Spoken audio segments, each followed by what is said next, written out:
joining us. And as I was driving in today, I hope you all were noticing how pretty and green things are and the blooms. And somehow it lifted my spirits. I hope it lifted your spirits as well.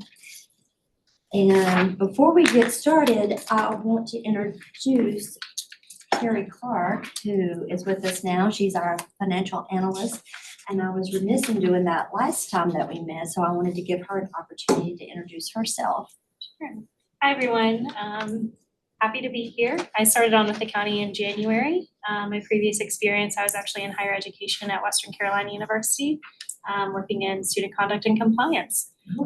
So I know I see a lot of, as educators, we understand what that means. So, but I'm happy to be here. Thank you, Carrie. And if everyone has a chance to look at the agenda, and I know that we also have room at the end for open discussion, but I wanted to give an opportunity if there was something that you're finding open discussion, or if there was something you specifically felt we needed to add to the agenda, that would be the time. Terry, I'd like to make an amendment to the agenda. I'd like for us to, I see we have a copy of the Senate bill, but I want to make sure that we talk about the use of the Article 39 funds and talk about that specifically.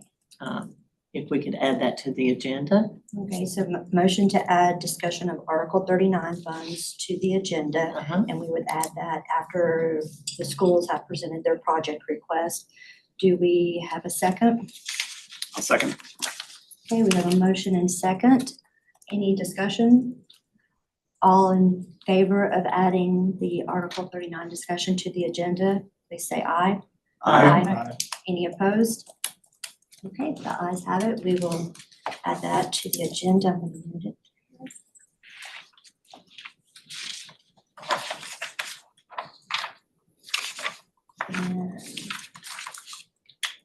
Okay.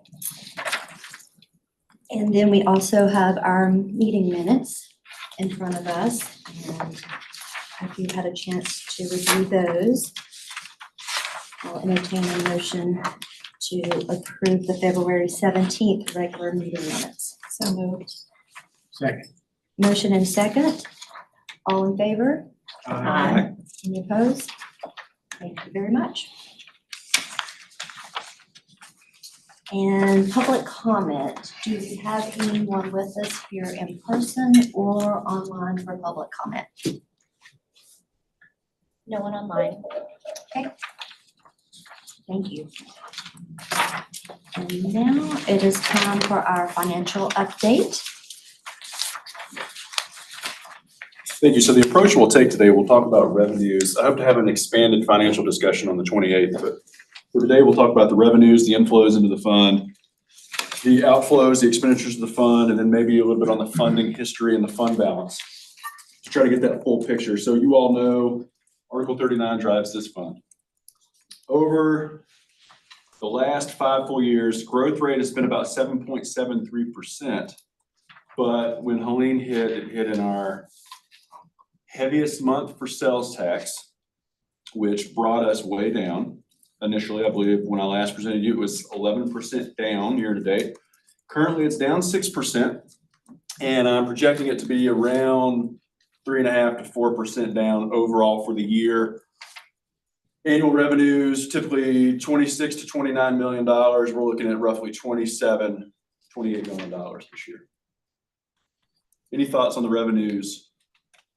Can you say those numbers again, please? Absolutely. So we were down, we had a pretty sizable hit in October, which is where we collect a lot of our money, George. We're a good size of it. So when something like 21% or 20% down in 1 month, it really has an impact on the rest of the year. So what we've started to see is a little bit of growth on every month that we've collected. We are still down approximately 6% year to date, and that's 7 months of sales tax received. And we are on a lag, 3 months. And typically, we were on track to hit 28 to 30 million in revenues. This put a little damper in the situation, and we're looking being approximately 4% down forecasted by fiscal year end, approximately $28 million. And And then, I build that conservatively, so. and then you also noted the revenue totals, the modified accrual basis. Is that how we've always done it, or is that something different and that's why you noted that? You know, I noted it because somewhere in my mind, I think someone's gonna read our ACFR in these slides, and they're gonna try to tie things out. And I just wanted to put that on there to say, we record this and show it to you all how we record it upstairs and how we report on it on our financial reports. So, Thank you. great question. Matt, when I look at these slides, Yeah. And I'm looking at the last bullet point, it speaks, it talks about 7 months of revenue collected. What 7 months is that? That's everything through, it's a 3-month lag behind this month. I think it was January. Okay, If I'm doing so, my math right. We had December, I think it's January. So July. July. I'm sorry, July, fiscal year, yes. July through June. Yes, sorry about that. July through January. Yes. And it ended 3 months ago. It's the county's fiscal year, July through June. Yes, yeah, I understand that. And so just because of the trend you've been seeing, that you've been, or that's been shared with us from the staff level, even though it's 6% down now, you're kind of estimating it more around 3.5% just because you're kind of seeing that trend adjust some. Seeing a very small uptick in growth. It's almost flat, but not flat. So I think if we conservatively project out the next few months, we're gonna land somewhere between 27.9, 28.4, somewhere around there, if I had to guess. I'm starting to get into the weeds, Matt. Please get in the weeds. We know that October is the strongest month typically for sales tax. And December, yeah. And December, okay, so that's further to my question. So are there months other than October or December where we know historically we've had really strong sales tax numbers or really weak sales tax numbers? When we have, so the background of all this data that we present to you all, we look at it on a month-to-month basis, George. And the fun thing about trying to forecast sales tax is it's a little all over the place because there's certain things we can't control, like refunds happen. But we do know that people like to come in and look at leaves. And I believe that's my speculation is that's why October's good. And we know December's typically good for holiday sales. So those are usually the drivers behind those 2 months. Okay. Yeah. And we really don't have other drivers throughout the year that, like, they're not, Other- people don't really come to Nashville to look at the dogwood blooms. I mean, they could, but Yeah. I just. I'm sure there's some seasonality in there with tourism throughout maybe the warmer months. But in general, it varies. I just know that October and December usually are stronger, more consistent Right. months. That's helpful, thank you. Yeah, absolutely. Any more thoughts on revenues? Thank you. Yeah, absolutely. I will add one more note on revenues. We don't, when I present the financials next time we meet, there are other things that do come into this fund, such as investment earnings. To be conservative, I like to not project those out because you never know what's going to happen. So, Very true. so on the expenditure side, the exact opposite side, this fund is simple in a sense that we have one main inflow and we really have like two main outflows. And the two main outflows are whatever funds are needed to pay our annual debt service. And then whatever funds are needed to essentially cash flow the projects that you all adopt that we need to pay ourselves back with debt or just pay-go. So looking at a current snapshot of debt service, the debt service for 26 is approximately $24 million. And then you're seeing a little bit of a cliff come off there where it's dropping down a few $1 million. So the nature of debt is the principal's level. So right, you have the amount you borrow, and then you have the interest. We have a really good interest rate here, which produces a smaller interest load. We put everything across a 20-year horizon because most of what we do is on buildings. We try to match it with a useful life. So where I'm going with this is the nature of debt is it falls off over time. It's not always going to be 25. Terry, you may remember early on, I think I came into this commission around 2019, 2020, and we've gone through different philosophies. Like we want to leverage the most that we can get out of that $28 million a year. One of the philosophies was, what if we keep the debt level? The debt payments level. So if at that point in time we had 22 million, what is the formula we need to do to make the debt level always be that I would love to entertain a conversation going forward, maybe in the next meeting, where we try to release our reliance from debt. Because we have 93 existing projects. The spread's about 75 to BCS and 19 to ACS. I mean, none of that with any malice. That's just what the count is. So that does include, Tina and Heidi, the list that you gave us to close. They're just not closed yet. So I went very simple on my analysis. I just counted all the projects. So we have 93 existing projects, which, if you ask me, that's a lot of projects. We've done a lot with this fund, right? The typical spending on projects throughout the year, so not the debt service, but just the amount of money that you all award a batch of projects, we spend money on it, we pay ourselves back. That cash flow looks to be about 20 million a year. It's on track this year to be about 27 to 30. And I think the reason that's happening is because we just have a lot of projects. So all that to say, and then some, we have $58 million in projects that still need to be reimbursed by debt, or we need to cash, we just need to pay for it with cash. So what I'll do when we come back and we present to you, I'll show you the scenario that I'm thinking. But that 58 million, of course, I think a couple of years ago, and I'll show you on the next slide, we recommended a lot of projects, right? So, and just really quick scenario, if we were to issue debt for the full 58 million, annual debt service would increase by about $5 million. That incorporates principal and interest. And that wouldn't start until FY27. And that doesn't start until FY27 because typically when we go out to debt, and we're not immune to not going out to debt, so we go out to debt a lot for other things. We typically are on a 2-year cycle. We would be on track.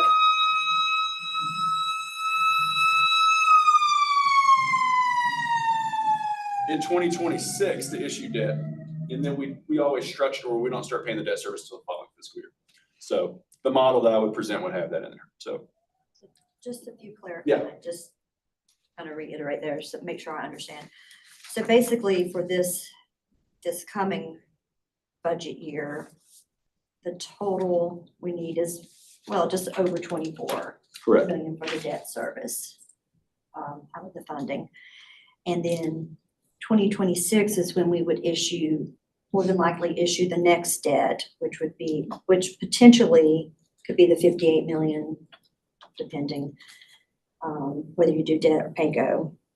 And then if we did the total amount of issuing debt, that would increase, say 24 million by 5 million more, basically. Great way to look at it, yeah. Okay. And the thought is, Terry, it's a game of capacity. So we know that we have existing debt service that goes out.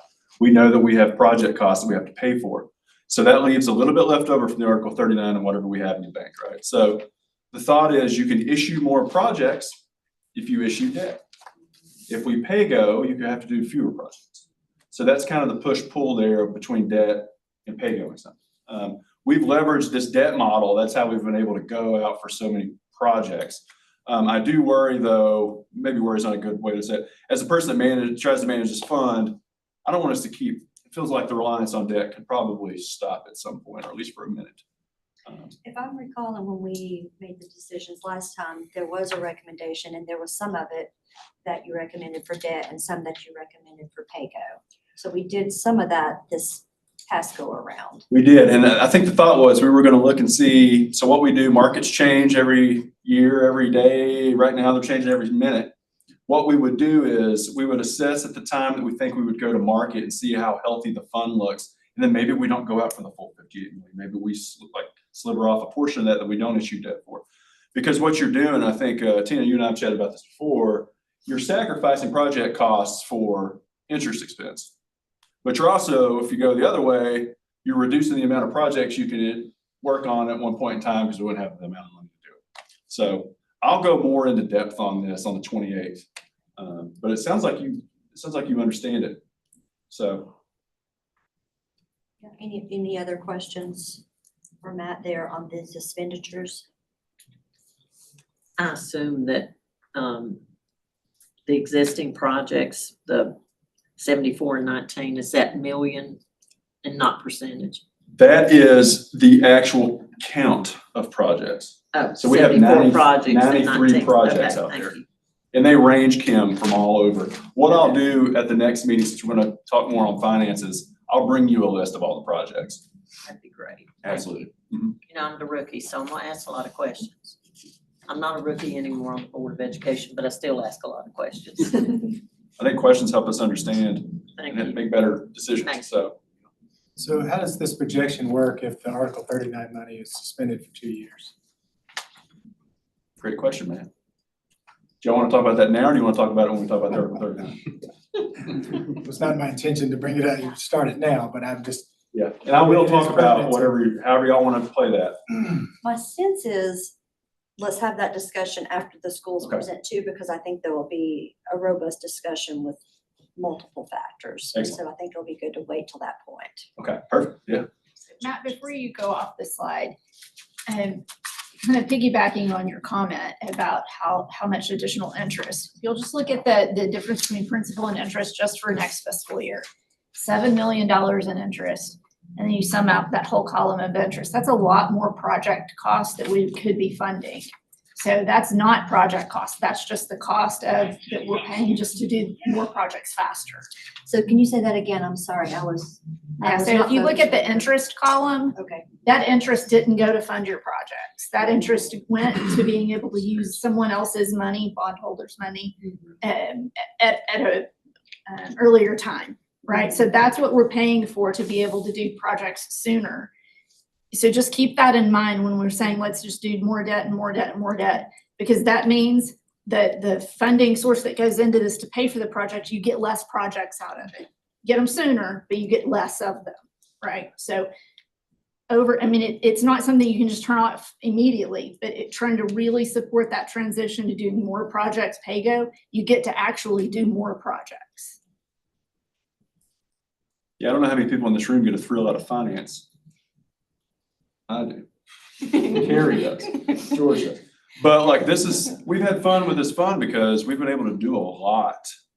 So when I come to you maybe next time and I say, let's maybe approach this a little differently, remember that we've done a lot. So wanted to include this slide, not as a way to show who's getting how much or whatever, but it does show that. But I wanted to kind of just show you the fund balance column. So what happens in this fund is we're fronting dollars to pay for projects until we issue debt, and then we get big spikes in fund balance. Right, so this is much simpler than your general funds. When y'all are at your school board meetings or you're working on your school budgets or our general fund, this funding currently goes for one thing, which is school cap. So there are spikes in fund balance which come into the equation for us to be able to do more with capacity. So if y'all have any questions on this, I'm happy to go into it.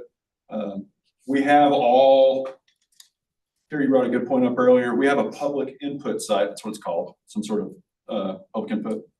It has all the documentation from all the years, from all the awards that we've done.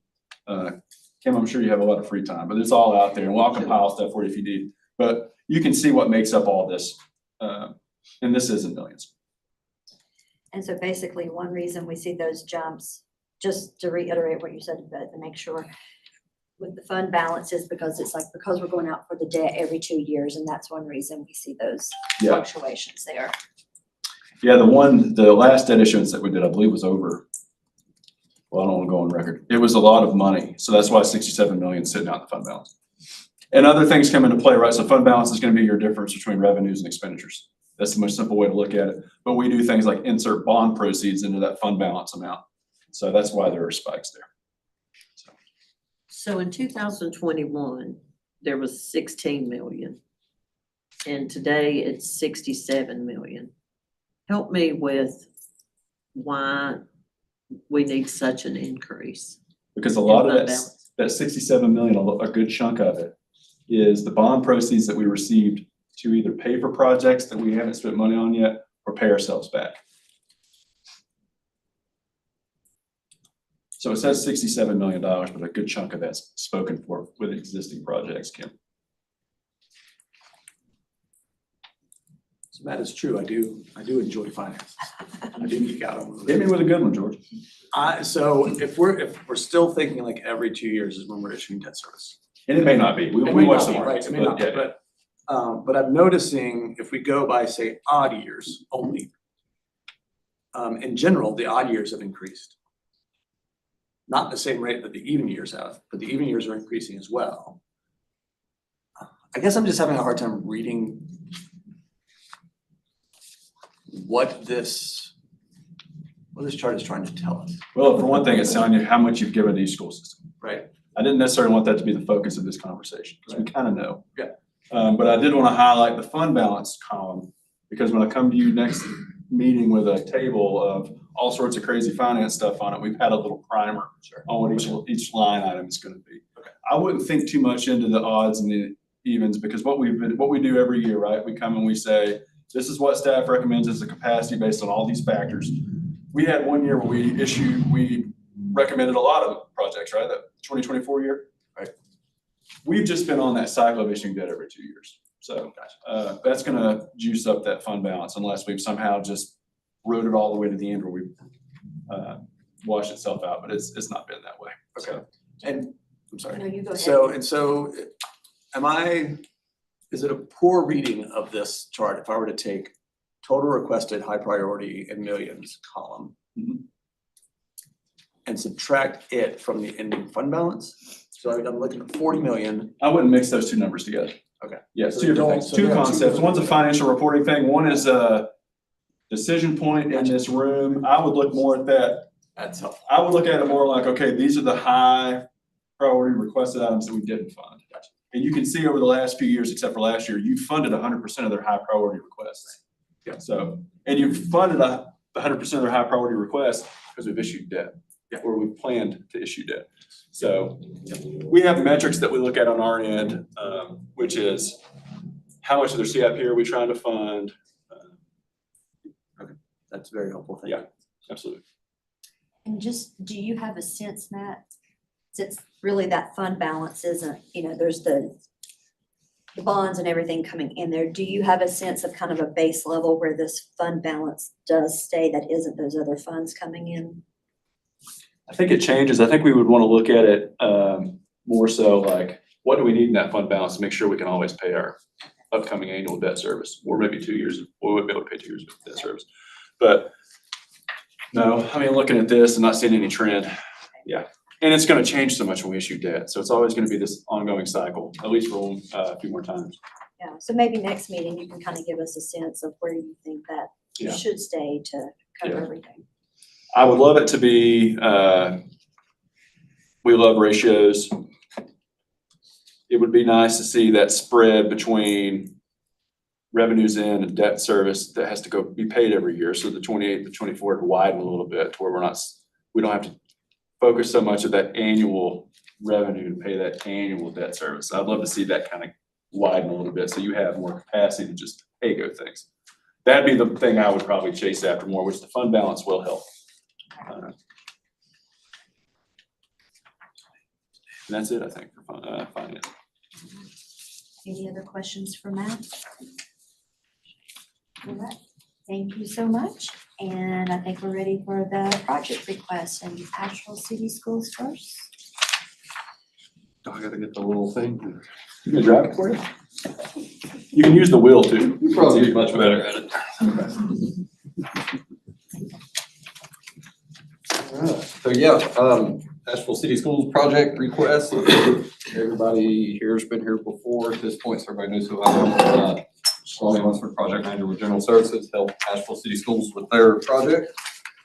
So we'll get started, move to the next slide with just a quick agenda of what I plan to discuss today. Real quick project updates. I know we were just here a couple of months ago where we went into a little more detail on the project updates, so I'm not gonna bore you with that. Matt asked who likes finance, and he got a couple of hands. I think if I asked who likes construction, we might get even less. So me and Clark are like, yeah, Tim's would be right there with us. But What about Matt?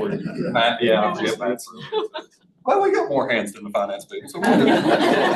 Thanks, Ronnie. I try. But yeah, we'll hit a few of the updates for you today, and then we'll go into our project request, and then we'll take any questions and comments you have to. So updates, real quick, I know last time we talked about the main building water and sewer project over at Asheville High, and I think at the time we were probably sitting around 80% complete or so. I feel like now we're around 95%. We've finished up all the student restrooms there, all 12 of them. They're up functional, from what I understand, the students love them. They turned out really nice. We don't have leaks and, anything like that happening now, so that's a win.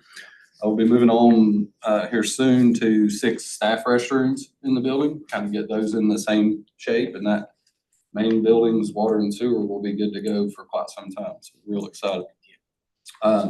Lucy Herring renovations, scheduled to finish up the end of this summer. I know about this time last year, that was a real hot topic for, I think everybody in this room, but, construction went really well. Had very few issues to speak of, and, really excited about wrapping that one up. It was a big one. So, I'm gonna knock on wood though and say that's. And Ronnie, I forgot to let folks know that Matt had to leave early, so sorry about that. Oh, okay, no worries. Still knocking on wood on Lucy Herring. We've got a tough summer ahead of us when students get out. It's another push to wrap that up, but so far looks like we'll get there. Asheville High Arts Building HVAC project starts up a little bit later this month. We'll start in the mechanical room, and as soon as students get out of the campus, we'll get moved out into the space. Changing out fan coil units, air handlers, really exciting stuff for people. But we're pretty excited about it. It's kind of cool. And then Hall Fletcher renovations, design development is complete and we're awaiting our cost estimate. We did get a cost estimate at schematic design from our CM at Risk, and we were sitting really close to budget. So a few scope changes and we can get everything we asked for the money that was allotted. So that's always a win when we get to that point.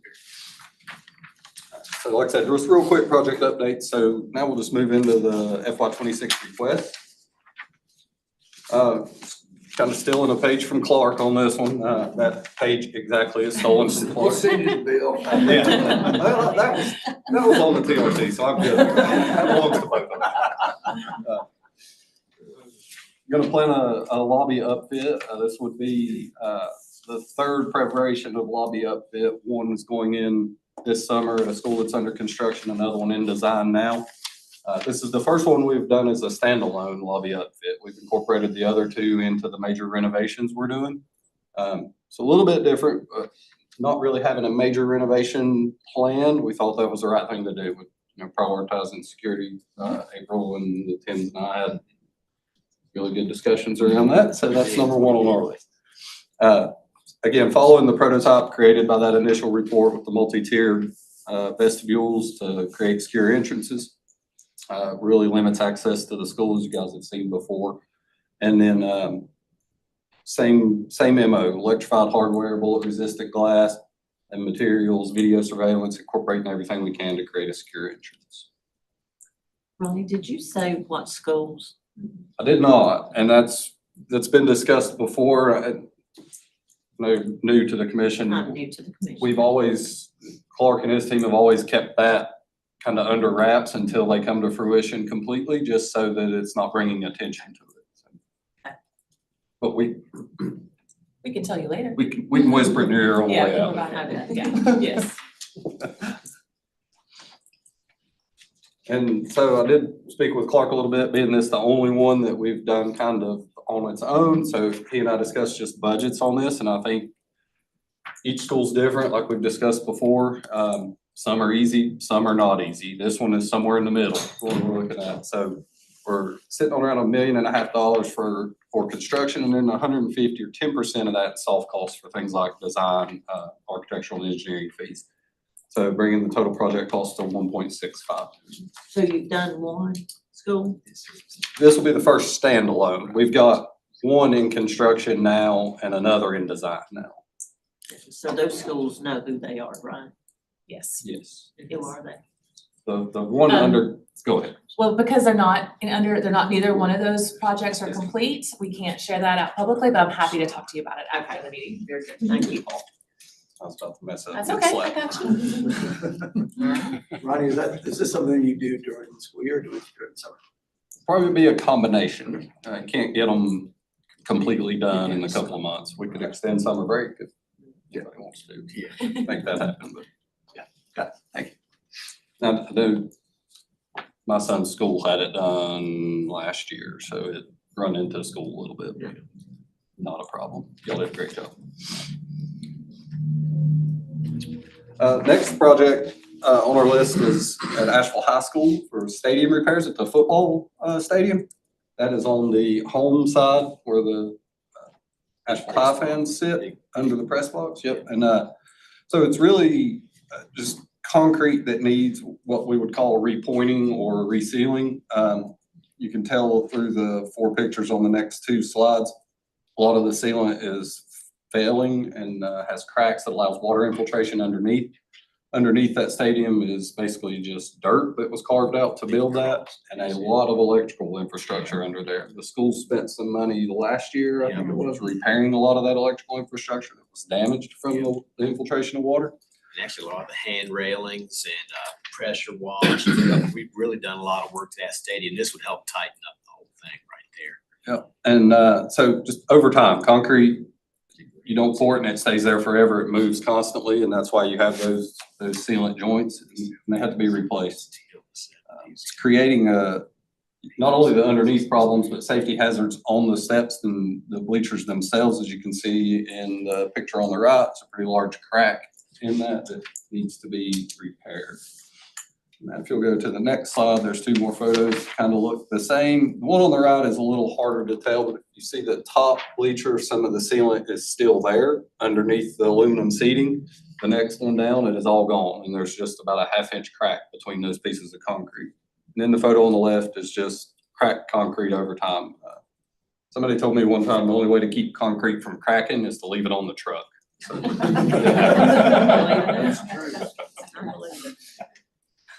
And so the next slide has our cost for that. The initial estimate done in 2021, $567,000. And Matt had the question when I turned this into him about why they change. And those estimates being done in 2021, and we fast forward to now 2025. And by the time these would come to fruition, closer to 2026. So we usually go with 6% per year in escalation costs for these construction projects. 5-year time frame, it's about 30% increase. So we do see that, and we try to accommodate or allow for it in these requests. And then the same thing, when you add those 2 numbers together, 10% of that for design fees. These will have a lot of structural engineers involved, folks like that, bringing the total project cost to $811,000 and some change. Okay, I have another question. Okay. I'm a baseball mom and grandmother. How did we pay for that wonderful baseball field with lights? The stadium is just really nice. Some of it was, sorry. Was it capital? It was local money and lottery money for the lights. Local and lottery. Yes, ma'am. Local, like, Local capital money years ago, it was allotted, that would be a project. It wasn't only it's not only a baseball field, it's an athletic field. Many of our other athletes use that field, lacrosse, soccer, female sports, just to make sure that there's some equity in those spaces. That the campus has limited athletic field space, and so it was deemed necessary several years ago. Actually, I think I was an assistant principal on that campus when it was first decided to convert that with turf. but it hadn't been completed that long. No, ma'am, it took a long time. The lights actually we were hoping to have done very soon. So, but yes, that was not capital commission funds, to answer your question. Can I interject real quick? Kim, does that make sense about the different funding sources that they have available to them? Well, I was just wondering about I get the lottery, obviously. They get sections of other sales tax that they use that just goes to them without this commission that they can use for projects. So this is just a small piece of the pie. Does the county get that? County schools and city schools, and you guys have a supplemental tax. They have, So that's what I was wondering, did it come out of that supplemental? I don't know if we can, The supplemental Integrate the tax isn't capital. I think both school districts get the local funds that you're talking about. And they come from other taxes, but it goes to both school districts. You're referring to Article 4042. I think, That's yes. it. Yeah. Thank you.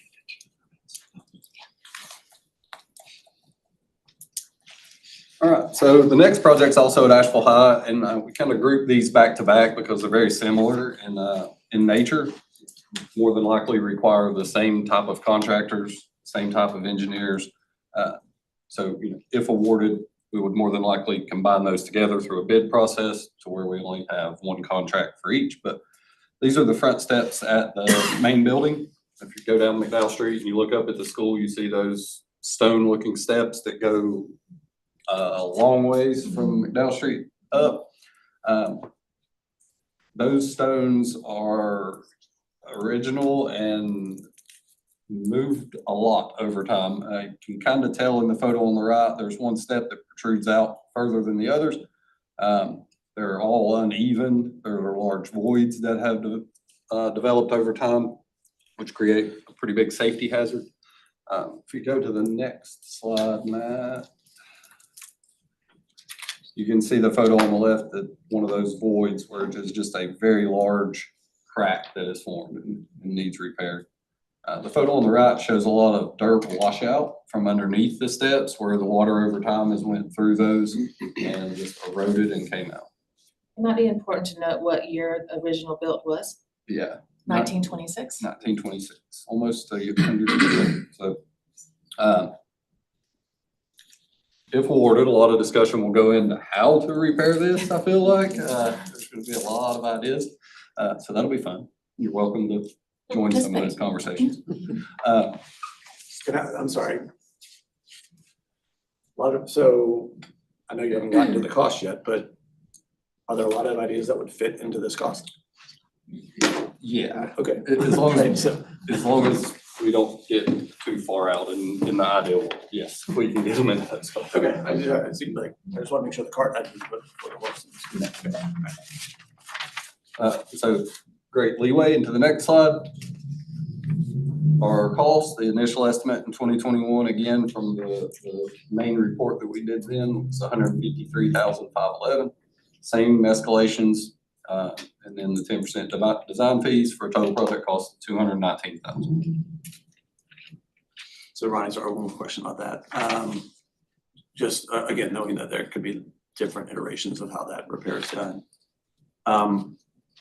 Obviously, those steps do not conform to a whole lot of modern standards in terms of safety or ADA compliance, that kind of thing.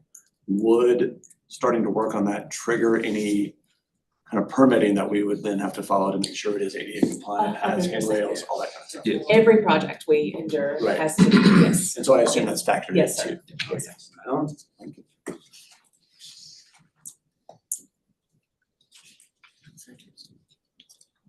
All right, next, Claxton Elementary and mechanical HVAC project, which again, I may be the only person who gets excited about that in here, but, yeah, Tim, sure. Replacing the chillers and, piping at the chillers. The chiller in that photo is R22, which is really antiquated refrigerant. It's extremely expensive, to purchase if you were to have a leak or need to replace that. Plus the units are very energy inefficient and replacing them would really help increase efficiency. Piping needs to be replaced around the chillers just due to degradation. There are also some pumps and motors that would need to be replaced. And a note on there, the very last bullet point, Asheville City Schools has already purchased one chiller and the installation of that. There's another one literally right beside that one in the photo. And they're in the process of doing that one now out of necessity, where it had failed and got to the point where it had to have the funding. So this would really tag along great with that work that's already taken shape. So next slide is our project costs. Initial estimate in 2021, again, that's for both chillers and all of the piping work, pumps and motors, say 84. Same escalations in design fees. And then I actually subtracted the City Schools purchase of the one chiller and installation, which was $165,000, bringing that total project cost to just over $1 million.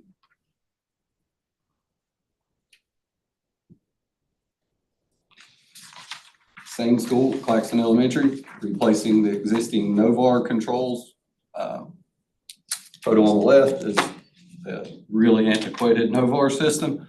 Photo on the right is the new Tritium that schools use for everything. This will be the last one, actually. Yeah, so, and a lot of the old controls are getting, Clark probably help me out with this, but you can't find people to work on them anymore. The folks who can program that are few and far between anymore.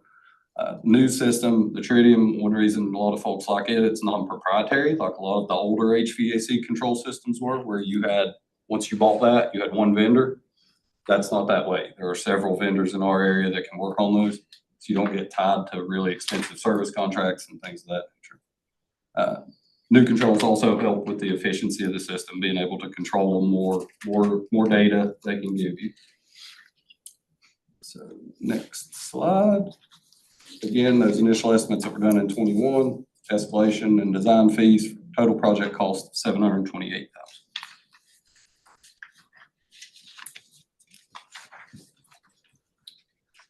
And then the next two project requests, folks who were here last cycle, we remember these were on the list then, so they're just popping up again.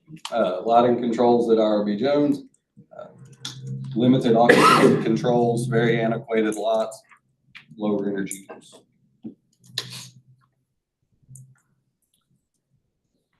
These costs, because we had estimated these off of pricing for the cafeteria alone, like per square foot, and it was really guessing, we left those costs the same as they were last cycle, hopes that we can make it work.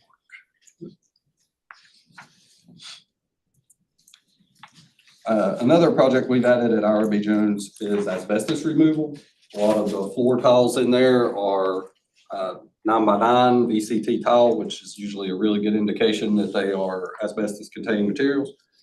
Black mastic underneath those tiles is also a good indication. The schools has done a lot of remediation already in that building, probably 50% of it. Just trying to continue that work to get rid of all those asbestos containing materials. This also could kind of tie into that chiller work, because as we get into removing some of that existing piping that's on the chiller, the insulation on those usually will have asbestos containing materials given that age. And so we would already have those folks in the building remediating that, and we could tag this in. Initial estimate 21, 367, those escalations, given the fact that ACS has already performed 50% of that work, brings this total project cost to $239,000. And this is the leftover project from last cycle, restroom and concession stand building at the athletic track at Asheville Middle. Same bullet points from the last cycle, need to access the school anytime there's events there for restrooms or utilize portable toilets. Building the facility out there would keep folks out of the school during those events, and there would no longer be a need for the porta john. Project costs on this one, same template as the others, initial estimate, escalation, design fees, total project cost 1.336.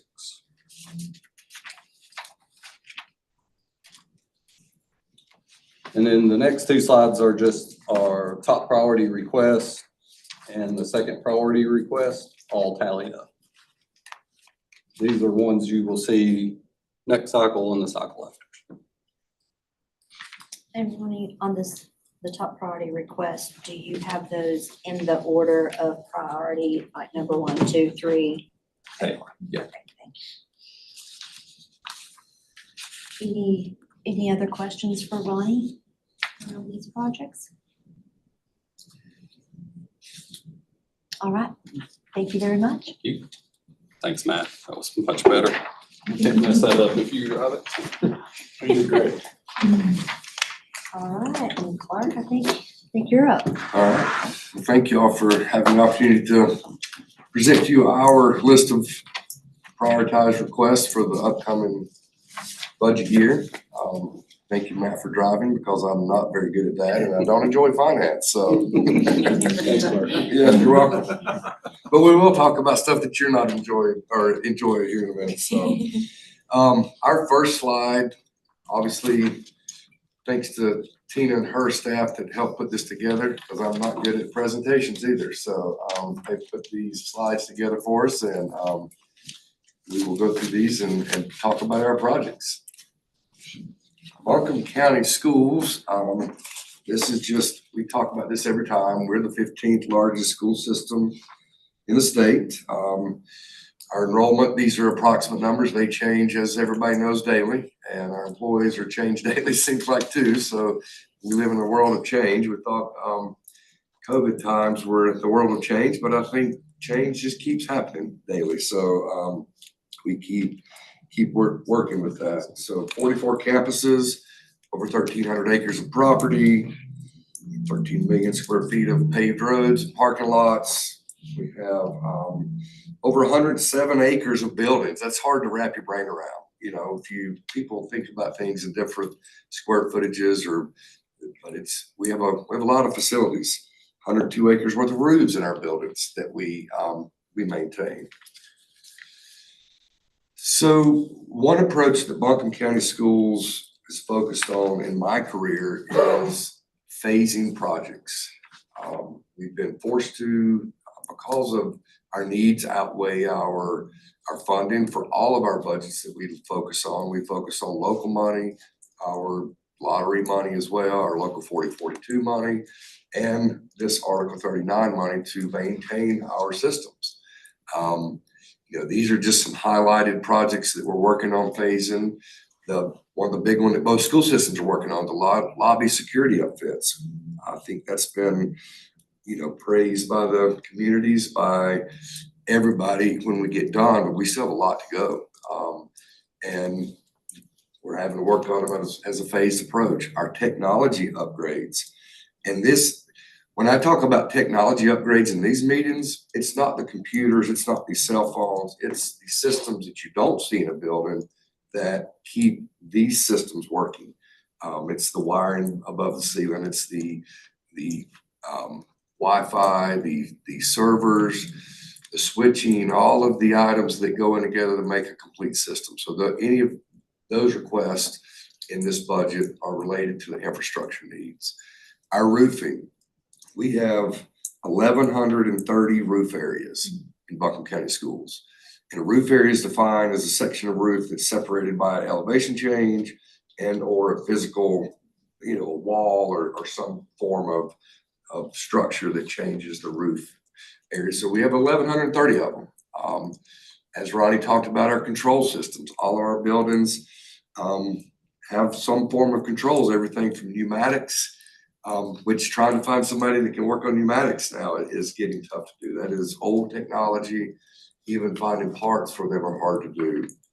Our fire alarm systems, we don't phase those particular projects in schools, but what we do is when we replace a fire alarm system, we keep all of the parts so that when we have an older building, we can keep it running until we get enough money to replace it. Obviously, we can't replace half of a fire alarm system and wait till the next year, but we do scavenge parts and keep those inventoried so that we can use them at one of our older systems if need be.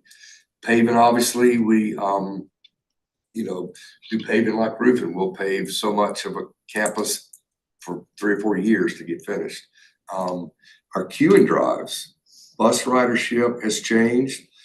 COVID was a big factor to that, and been working with the DOT and they have a special section. I'm not going to try to remember the acronym, but it's specifically for school systems and where our traffic backs onto the public way. We work together, and that's a big issue, a big safety issue, because people don't like to sit in car rider lines while they're trying to get home to do whatever. So we have several of those we're working on. And then obviously our different security upfits, whether it be from adding security film to some fences that may be needed or some specific things to security. We're continuously evaluating those and addressing those as we can through a phased approach. We wanted to highlight a few of our ongoing projects that are in some form of progress, whether it's being close to completion. This is one of our lobby security renovations. This is a TC Robertson, obviously, and it's scheduled to be completed this summer and be ready for use for next school year. It's come along well, and Ronnie and I talked several days ago, weeks ago, whenever it was, about the funding, and basically, if you can keep the lobby upgrade inside the existing footprint, it's cheaper. If you have to go outside the footprint, it's more expensive. This one had to go outside for lots of reasons. So this has been one of our most expensive lobby upgrades, but it's moving along well. The school's excited about it, and I know the parents and staff will be as well. These are just some additional pictures of the lobby in its current state of construction.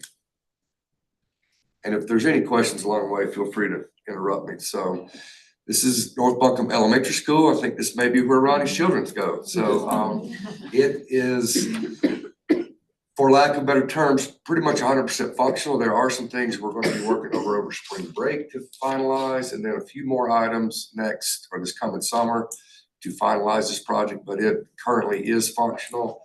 And if you go visit that school, it's, it's functional like it's supposed to be. It's not 100% done, but it's very close. So there's some photos of it, West Buncombe Elementary, or excuse me, there's some additional pictures of North Buncombe. Sorry, Matt, I'm going too fast. I'm creating a new anxiety. See, it's harder to drive than you think. I wasn't lying. West Buncombe Elementary, same thing. Lobby is fully functional. We got it going right before school started. Again, we have some items we're going to touch up over spring break, and then a few other items we're going to complete this summer. So these are another project that's nearing completion. The next slide would be Reynolds High Guardhouse. I was actually out there today. I left a meeting, snuck out of a meeting Dr. Jackson was having, and got embarrassed when I got back because I had to sneak out to go meet a contractor at this job site. But we are getting close to getting this open. Hopefully right after spring break, this will become operational and actually will provide a total level of security for 2 campuses, not just one, because Reynolds Middle is on the same campus. And if you've ever been to Rocket Drive, it's a shortcut that's used by the community. I don't know, we may be in the newspaper after we start shutting it down, but I feel like we will. we I use probably that road will. a lot. But it's, it's hard to argue about safety of students. So that's what our focus is. And I think that we'll win that argument, but we may make the news for a day or two. So there's some really current photos of the progress there. We're waiting on a few items to arrive that haven't made it here yet to make all this technology work. The next. Clark, can I Yes, ask you a ma'am. question on that? Because I did go to Reynolds. I'm very familiar with these roads. So you'll have to enter on Rocket Drive. Are we closing up the entrance into the middle school? We are closing during the school. So the way this will function, prior to the school day starting, it will be open. So parents can freely come drop their children off. The buses Okay. can get there. Once the school day starts, and that'll be a conversation between the 2 principals to decide, let's just make it up at 8:15, we're closing the campus. Okay. So at that point, then the campus, you would have to gain permission to get onto campus. All roads coming into there will be gated off. So they have to go up Rocket Drive. And the guard at this and both schools have the ability to have video interaction with a visitor and open the gate from either office and or the guardhouse. Okay. Or a staff member that has credentials with their badge can badge in and open the gate. And then towards the end of the day, whatever time's decided, then again, the campus will be opened up to allow for traffic flow because traffic flow is pretty heavy there, as you can imagine. Oh, through I know it schools. does. I said out there. But that What will, about the top of that road, the community? it's gated off as well. It's gated off as well. Okay. I should know this, but thank you. The gates are not functional yet. We're waiting for some of the parts from the gate company and some other items that make that work. And there's a couple conduits that they can put in right. So, but we're moving right along with that. Thank you, Matt. So the next project is our progressive education program at Estes. They needed additional space for their children there. This project is partially done. Actually, portion of the space. We have a TCO on it and they're using the space now. As soon as school's out, we will move into their space that they're currently occupying to complete this project. So it should be completed close to, or before school starts next year. There will be a few things we'll have to tidy up, but it's nearing completion. And so I can clarify, TCO, temporary certificate of occupancy. Yes, and what we've allowed them to move into the new construction space where we're gonna do construction after school. Is we're gonna do some restroom work and it's too invasive for children to be there while we're doing it. A lot of demolition. So we've stopped, we paused, wait till school's out, and then we'll start back. At our Nesbitt Academy, this is a music room that was funded through this committee. It's again near completion. There's another room right beside it that we're going to wait till school is out there as well to finalize this project.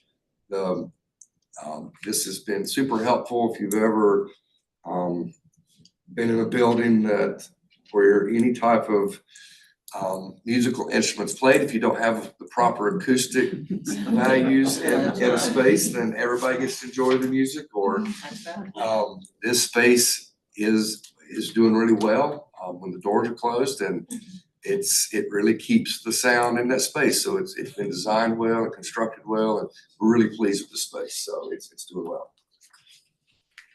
The next project is our stadium lighting at Irwin High. We, for the most part, have completed that work. We've used the lights. There are some items we've got to complete in between games, and so there'll be some summer work here. It's hard the weather and athletic seasons don't always cooperate, so we're having to wait till the summer to find dead periods and good weather to finish our project there, but it's well underway. Again, we've completed some of our energy management programs at Cane Creek Middle and Weaverville Elementary. Those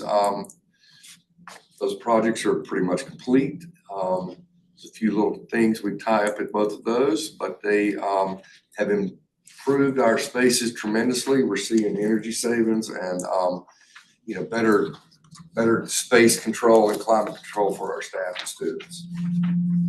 So those are basically our current projects and project update. And then we're going to move on to highlight a few of our priority one requests. We've got several, so we're not going to talk about each one of them individually unless you want to. But our number one request, actually our number one request is both the city and the county share the safety and security funding for each system to be able to be used. This group decided years ago to do $110,000 per district. So that's why our number is 660 and the city's is 110. But really our number one project is continuing our phased approach to renovate W.D. Williams. Buncombe County Schools had 3 buildings basically that were built during the time frame where the education process felt like, and the designers felt like open concept was a good idea, and that people could learn in harmony in a building and not have any walls or ways to, have traditional classrooms. If you remember this committee, several years ago, our initial plan for Buncombe County Schools was to do Glen Arden, to renovate. Well, we renovated Hall Creek first, then we were going to go to Glen Arden, and then we were going to come to W. Williams. So if you look at this HVAC equipment, this is 1996 model is what this is. So our initial request to this committee several years ago was to replace this equipment. We went through the whole process of hired an engineer, went through the design process, got to the permit office, and came to a screeching halt, said, no way, you cannot do it until you upgrade this building. It has too many issues. It's going to be a total building renovation. So At that time, we switched gears and came to W.D. Williams, and we've been working on a phased approach to complete this. And if you look back one slide where you see phase 2B or phase 3, we're currently on phase 2. And we put those two numbers up there, and we'll talk a little bit more about this as we move forward, but the amount of money we need to complete W.D. Williams is $28 million. And the reason we have put different phases because obviously there's probably not that much money available. So we're realistic and we're trying to, we're going to show you that on several projects that it's just taken us a lot longer with this phased approach to get these projects done because we are having to do it in such small increments. And it causes issues doing this for several things. One, it's stressful to the staff and the children in the school. Construction and school don't go well together. I don't care how hard you try to be quiet or be not smelly. Construction sites are smelly and loud. And it's just the fact of the matter. But, we learned some lessons at Hall Creek and we're trying to do better at these other projects. But it is nice to have a larger chunk of that money up front so that these projects can contractually move at a quicker pace, and just know that you can keep moving without starting and stopping. That causes some uncertainty with the contract teams, but we'll move on to the slide that, Clark, I'm yes, sorry. ma'am. I have a question. I was out there today. It reminds me of Fairview Elementary School in the 60s and 70s. That tells you how old I am. They have these big pipes, these big, huge, what are those? That's ductwork. It's the ductwork so and it's those- exposed. I mean, it's out there. It's exposed ductwork, yes, ma'am, and that building, we're really on borrowed time there. I don't know how many, to have a 1996 model piece of HVAC equipment still running, it's almost unheard of. But the ductwork, the way that building was designed, we have put up over years some pseudo walls to try to make it a little more classroom-like. Oh, I saw the Those little, walls were not, I can knock it down myself. yeah, it's No not, there's not offense. much of a wall. Yeah. But the HVAC system was designed just to blow out into a big space because that's what that building was initially designed for. It's not individually ducted like you see in this room where you have ductwork coming into it and returns. It's just a big wide open, like walking into a Lowe's or a big box store, where you see the exposed ductwork flowing. And one last thing. Well, I have a lot of questions. We'll talk offline because this one's a big concern. How in the world do we have a school that doesn't have sprinklers in it?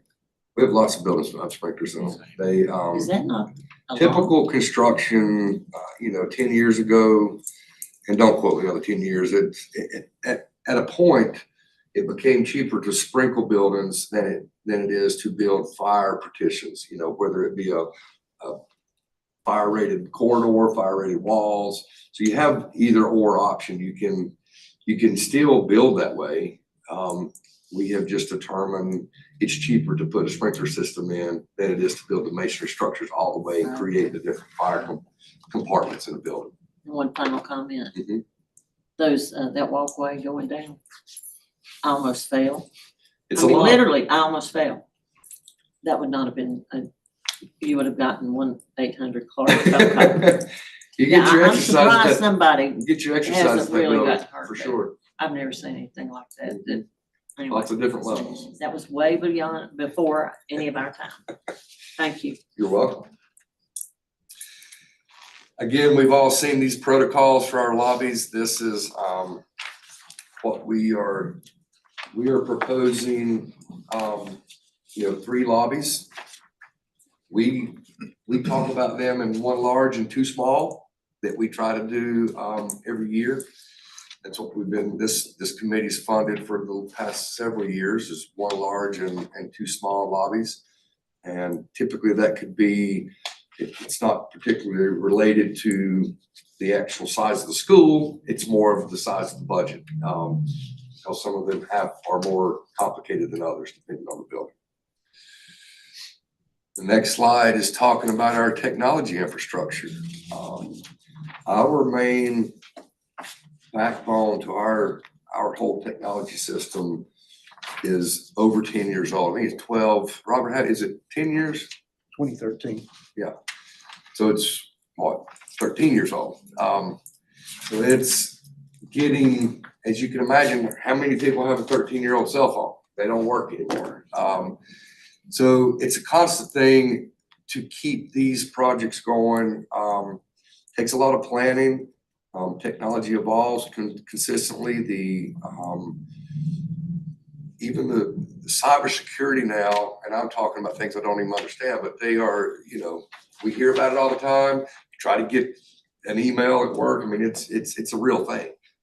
You see school systems get hit by this, and it costs in businesses lots of money, so it's important. So that's one of our highest priorities because our network needs upgrading. The next slide is talking about a mechanical system upgrade at North Buncombe High School. Or just real quick, did you say 13 years? 2013. 2013. Yeah. Sorry. I probably didn't do my math right. I was never good at finances. That's why I'm sitting over there and I'm sitting here. North Buncombe High School. This was before my time, but when North Buncombe High School was built, it froze the first year it opened. I don't know how many people know that. All the mechanical pipes froze in this building, all the mechanical systems. And as you can imagine, we pieced it back together and got the building running so that school could happen, because that's what we do. But since then, this system has been degraded and it's on its last leg. It's continual problems, and this committee has funded a portion of the total cost to replace the mechanical system in this building, which it's a big building, a lot of mechanical equipment, a lot of terminal equipment. We're going to start in our plant and work our way out. Here's a picture of a air handler that's in this building, but I don't have the exact count right now, but this is one of our largest high schools, and this equipment constantly is causing problems, leaks, and just doesn't operate properly. So to finalize this project is a $28.5 million project. Our next slide's talking about our roofing. And I just thought these pictures were interesting. The picture on the left is T.C. Robertson. So you see I call it the Dolly Parton coat of many colors. All those colors are our phased roof approaches. TC's a huge building, so you see some really bright whites that are really recent, some blue that's a metal roof. You see some dark grays, some really dark colors, a really old roofs. So there's every roof age you can imagine at T.C. Robertson. The picture on the right is Sand Hill Venable. That is one roof area. What we did, we got enough money to do half of it. So we made it 2 roof areas. And as you can see, that's how much money we had, and that's how much we roofed. Not the roof's the exact same age. So you have the same problem over the whole roof, but that's how we focus on our roofs with, trying to phase it, work on the worst roofs. The roofs that you see in our request 3 years ago were rated by an independent engineering company as in poor condition. So what you're seeing on here 3 years ago were in poor condition. And this is the list of schools that you will see further on our specific prioritized list where we're asking for funding for roofing. Fire alarm replacement this is at Hominy Valley. It's aged out. This system is it's nothing but a large computer, and it's aged out and it just needs to be upgraded. So that's our fire alarm replacement on our priority list, priority 1. The next slide is our tennis courts. These are the tennis courts at T.C. Robertson High School. These are unplayable. The children at TC right now are having to go to Cane Creek to play their matches. these pictures. We have done some patching since then, since these photos were taken, but they're still unplayable. They can practice on them some, but they can't hold matches because it's hard to tell in these photos, but the cracks, there's actually differences in elevation, and Ronnie and I would probably have fun playing tennis out there, but if you really want to play, it wouldn't be very pleasant. Is this the high school? This is a high school, yes, ma'am. So Valley Springs Middle Athletic Fields, last year, this committee, right at the last moment, we cut this project. We cut it in half, the funding, in order to balance the budget or keep the thing moving. So Valley Springs doesn't have its own athletic facilities. It has some. It has a softball and baseball field, but it does not have tennis courts and or a soccer and football field and track. This project's currently under design, and we're asking for the remainder of the funding needed to complete this project. And then our last request is Glen Arden Elementary. So Glen Arden Elementary, this photo, you see the larger photo there with the book bags hanging in the cubbies. Several things to note here. I took this photo myself, and you can, those are 3 classrooms you're looking at. It's hard to tell. There are a lot of children out there this day, so I didn't want to interrupt class. This is a total open design building. You can hear everything going on in there. There are no doors. That carpet is original to the building. Today, Glen Arden needs over $4 million worth of repairs. It's to that point where we've got to do something at Glen Arden. And again, I say, like going back to W. Williams, this project would really be in the middle of construction right now if we could have updated the mechanical system at W. Williams, but due to the fact that we couldn't, we had to push this can down the road a little ways.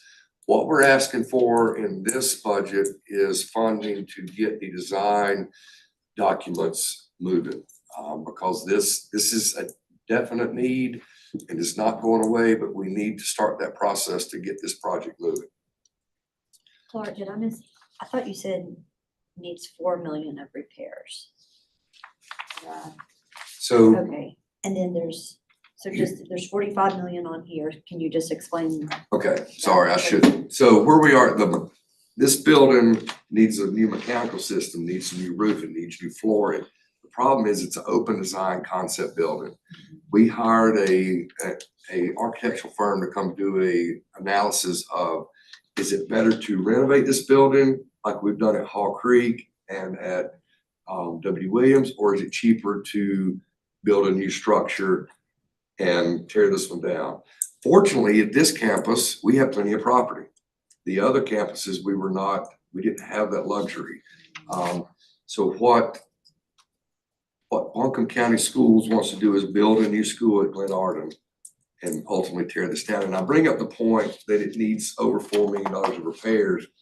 We're trying to save money and limp this building along because we don't want to put that $4 million into it because it's not worth it, if that makes sense. And I don't mean that in a bad way, but building needs to be rebuilt. And so what's the difference in the cost between like going down the road of the repairs versus building a new one? The cost is almost identical. And again, the disruption of trying to renovate that building. This building was built in the 70s. This is probably one of the worst buildings construction-wise in Buncombe County Schools. It has a lot of wood in it. It's just during the 70s, and I was a young kid in the 70s, but they were experimenting with a lot of new building techniques, and some of them were okay and some of them were not. And this building, if you've ever been to Glen Arden, has a lot of raw cedar, rough sawn cedar wood on the building. The boring bees are there. It's got a rock facade. It's got really low ceilings in it. It's just not a very pleasant learning environment. It has a lot of character. Yeah. That's a lot nicer way to say it. Fair enough. Thanks for that You're welcome. explanation. Talking numbers. Matt, you will appreciate this. So, it's just like the one thing with economy and finances and interest rates and all that I don't really understand that well. They're unpredictable. One thing that is predictable is the life cycle of infrastructure components. Engineers are really good at designing a product that will fail in a certain amount of time. And they do that so that they stay in business, the companies stay in business. This list you see in front of you are what we look at as our infrastructure components just for Buncombe County Schools. And these are the big ticket infrastructures. These are the roofs. These are the technology infrastructure, the parking lots, the number of chillers we have, the number of fire alarm systems we have, and the average lifespan of it and the average cost to replace it. And if you're looking at the bottom, that number is almost $27 million. So what that 27 million represents is what Buncombe County Schools needs to spend every year to maintain what they have. So we utilize, again, all of the budgets from our local money, maintain our buildings, to our lottery funds, our 4042 funds, and this budget to help us keep these projects going. And then our next slide goes into our list of requests. So we asked Matt this year, and thank you for doing this for us, Matt, to add a column for us that you see says phase cost. So the cost on the left, it says estimated cost funding request. That's how much money we actually need and how much we would like to have. The money on the right, the phase cost, is obviously the reality of where we are. And, again, phasing projects and keeping the can, kicking it down the road. So those are our 21 high priority lists. I just want to explain the difference in our two columns so that you can see how much effort we put into this. And again, thank you for doing that for us, Matt. And then our priority 2 request on the next page. This can keep going and going and going and going. We stopped it at just so it would fit on one page. But again, our requests, they don't go away. And we have a lot of square footages, a lot of infrastructure to maintain. And then we've included a few appendix here just showing some additional life cycle, our 15 and 5 year, or 5 and 15 year recurring life cycle cost numbers. And then I'll be happy to entertain any questions anyone has. I think that's our last slide. Yeah, it is. And Yes, so ma'am. you do have them in the priority Yes, ma'am. order that you want? Yes, ma'am. Okay. And then with the lobby security upfits, I think you said that was actually for 3? That's 3 lobbies, correct. So let me explain what we did on this. Yes, that is 3 schools. Okay. Yep. And then for the W.D. Williams, that 3.5 million is for either phase 2B or 3. Well, phase 2B would be the 3.5 million. Okay. And phase 3 would be the 28 million. I thought that would be doing both. Well, so we're in phase 2 now. Okay. So then you're saying finishing it up completely. We're finishing phase 2. We need $3.5 million more. So we're calling it 2B to finish the whole job completely in the 3rd phase. Okay. It's $28 million. Okay. And you're going to see that at line 5 at North Buncombe High. So 2B would be the 4.5 million. Okay. And phase 3 is the 28.5 million. Okay. Yeah. So the good phase question. 3 in both of them is to finish the project. Correct. And those, you know, before we get done, obviously we may be to phase 6 or 7, who knows? We don't want to be that way, but that's, we're trying to get them done as in few as phases possible because we have plenty more where this came from.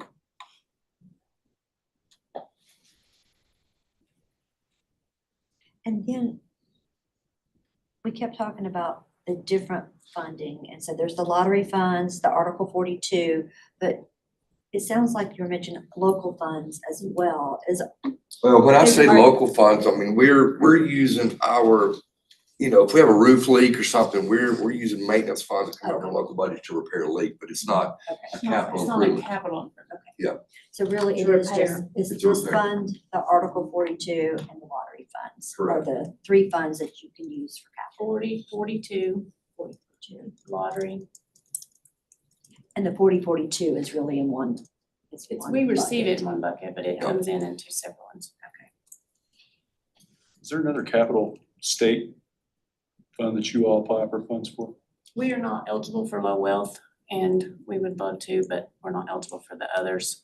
At one time, there was a SCIF and we did receive it. It had to be spent on an athletic capital net. It was a one-time deal and we just finished that project. So every time there's something available, we grab it and apply for it, but there's nothing at this time. And I want to speak specifically about the 50 million that's out there right now. We cannot even apply for that's related to Hurricane Helene because it clearly says in there that you have to already have determined what insurance and FEMA will not be covering in order to apply for it.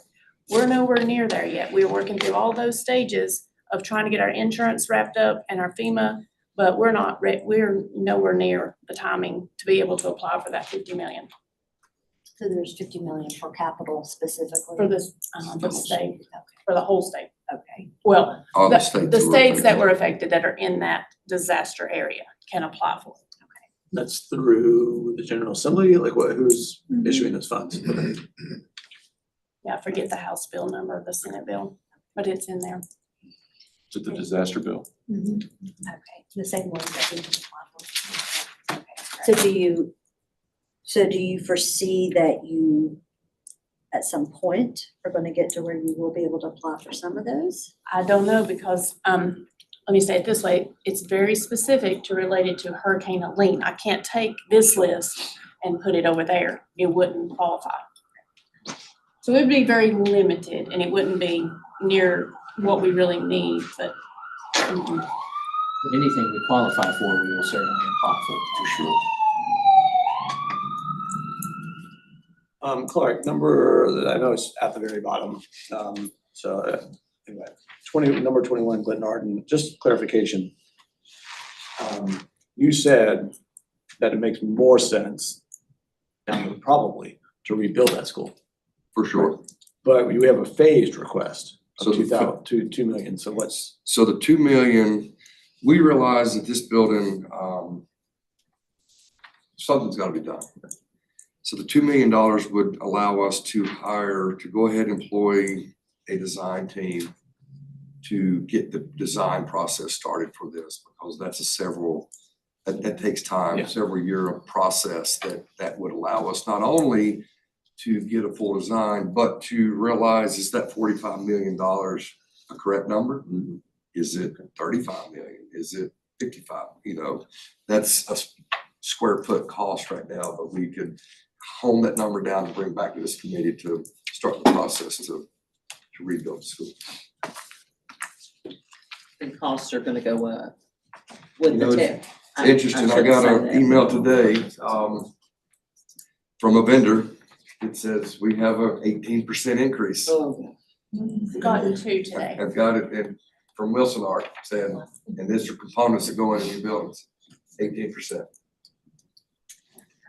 Yeah, thanks for broaching that. I'm serious, and it's a horrible conversation to have. I was gonna ask you and Ronnie together, like, with the tariffs and like, I know you said 6%, but is that even accurate anymore? Like, do we have any I don't sense think of how much? anybody knows. We don't know. We don't.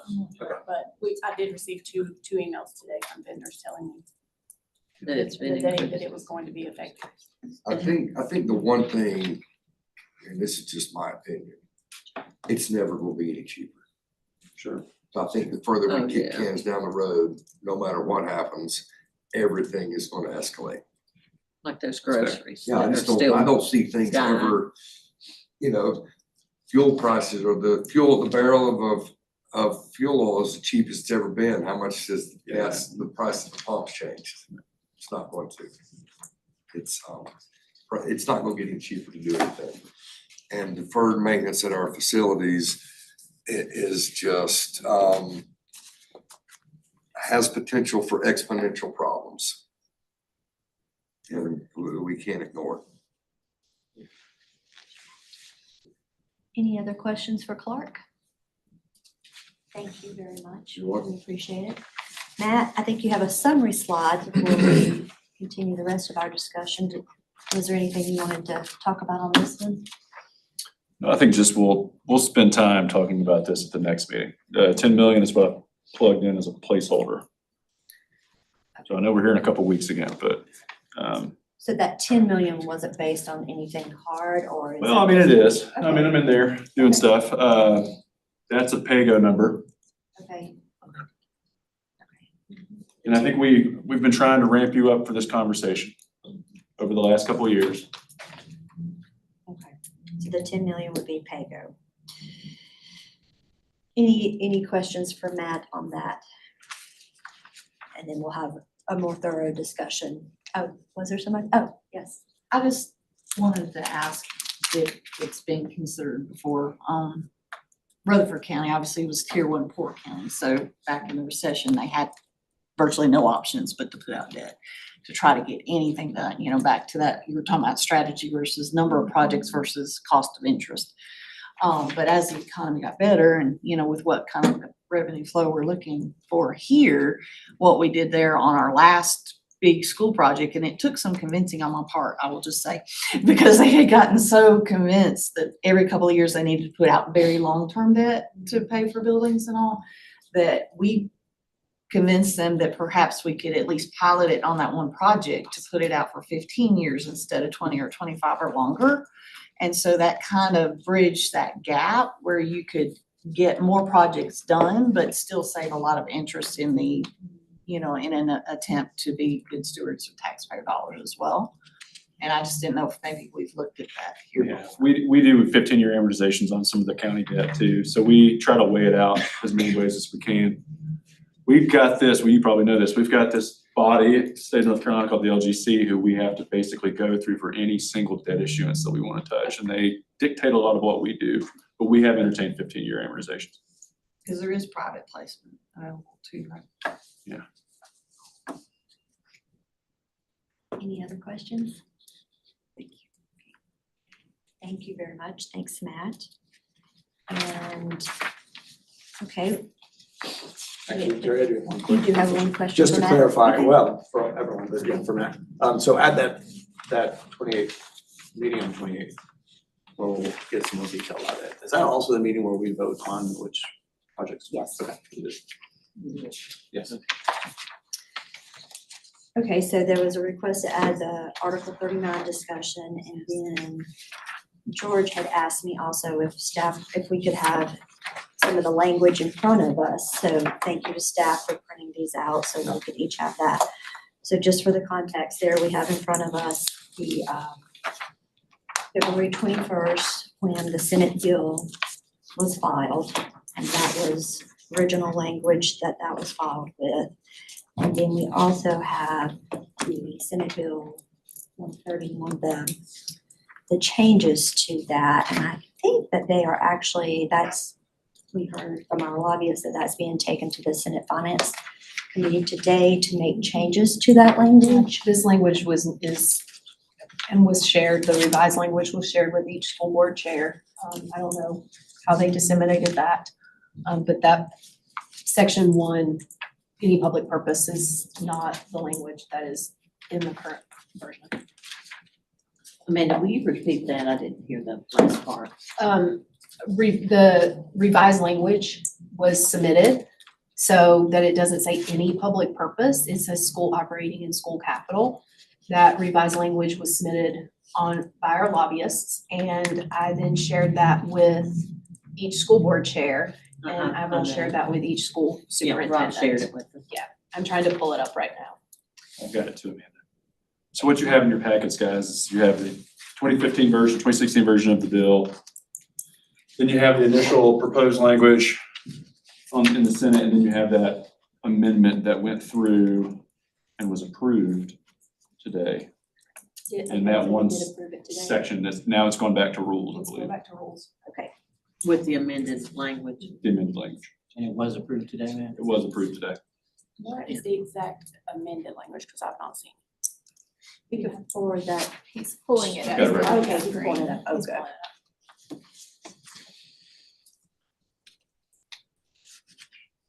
Make it bigger for us. Let me figure out how to make it bigger. Hold on. I haven't got through this. There you go.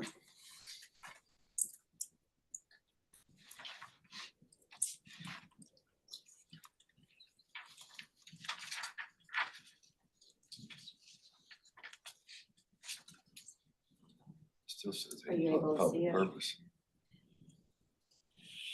Basically, it says 50% for school capital outlay purposes as defined, Still says any public purpose. or to retire any indebtedness incurred by the county for these purposes and for school operating expenses.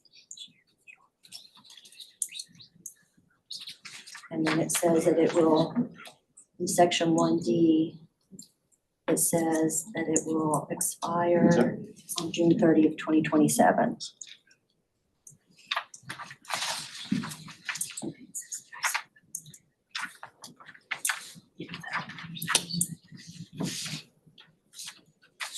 So I have a lot of energy around this, obviously. Communication is really key for me. And let me just say, I'm really disappointed in how this, how I found out about it, quite honestly. I want, when we said this, when we met together, city school board, county school board, county commissioners, that we're gonna work together to make, we all have 7 people on the board and each one of us has 1 vote. I'm concerned at how this even started. And obviously, we, I don't wanna say desperate, but we've got to take care of the kids in Buncombe County and Asheville City. And that is our responsibility, and that's why people voted for us. I feel like we are letting people down because now if we're gonna say 50% goes to capital, 50% goes to operating funds. I don't care what anybody says, you're not gonna convince me otherwise. Parents look at facilities. When I drive into a school and I went to Reynolds, Mr. Dalton had the cleanest school in this county. Alexander still has it. Is the grass mowed. So now we're looking at not being able to fund very many capital projects. Again, as a taxpayer, as a school board member that works and wants to collaborate with the commissioners and the city school board, I am very disappointed in how this took place. And I want to say that for public, because I'm getting calls, I am getting emails from voters out there that are really ticked. Very, very ticked. And I just want to say that. I want to go on record to say this is very disappointing to me. Let me clarify. I was in the meeting on February 4th with County Manager Pinder, Assistant County Manager Love, with our lobbyists. We met specifically with our state delegation. They brought this up as a way to help Buncombe County over the next 2 years in the wake of Helene. I think there has been a lot of misconceptions because as the chair of the county commission, I was tasked with contacting each of the school board members to say, this was brought up. You know, we're hoping to move forward. The county commissioners each had a phone call. They said, let's consider all revenue options available. We were tasked though, and the reason that happened on February 21st was our local delegation wanted to get a placeholder quickly in order to help Buncombe County address the revenue challenges post-Helene. I think the phrasing any public purpose was not the discussion that we had that day. It was not the discussion that our local delegation brought up. It was to allow flexibility for school operating or school capital, which is exactly what we have been able to work through the challenges. This was not an Amanda Edwards, Avril Pender, Tim Love request. This was nothing that we specifically asked for. It came up as part of our meeting with our local delegation. We were there to advocate on behalf of Buncombe County for Helene needs. And so when you say local delegation, Senator Mayfield, Senator Daniel, Representatives Prather, Turner, and Ager were in that meeting with us. so Prather, Ager, It and was a Brian Turner. Conversation brought forward by the local delegation, that's all correct. And I don't agreed know how that information from my calls were disseminated to each of you. But what I just shared with this group is the call that I made, and how this came forward. And you mentioned that you were calling board members. I had or to you- call each of the county Board of Commissioners to share that, to get the go-ahead to say, we're open to exploring this. And once that occurred, then Avril called Dr. Furman and Dr. Jackson, and I called Chair Thormer and Chair Elliott. And to be clear, there was a majority of the commission. That didn't mean every commissioner said to move that forward. We had more than 4, and there were 2 who said, I have questions. But we did have 5 at least. But even the ones with questions, it was not a no, don't move forward.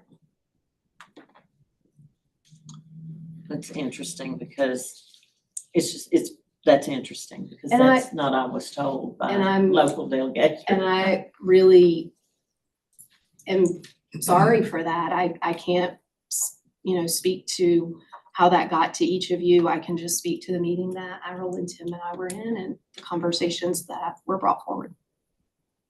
So, well, I'm go good here. go ahead But and I ask your can question. say in full transparency and honesty, looking each and every one of you in the eye, that this was not a request that came forward from Buncombe County Commissioners at all. It came from the local delegation. I'd like, one thing, I'd like all of us to be careful about how we use the word transparency. Because I think oftentimes we use the word transparency when really we're just meaning honesty. Like, I appreciate you being honest. Transparency, to me, would be fulfilling that concept that we had at the beginning of this calendar year, where each deliberative body is working together to collaborate. And so if this idea was brought forward, I think it's wonderful to contact every single one of the county commissioners. A decision like this, to have this bill be brought forward, doesn't just impact the county commissioners.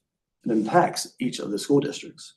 And so to not connect with those deliberative bodies, to me, is not collaborative. And therefore, that's where the transparency part breaks down.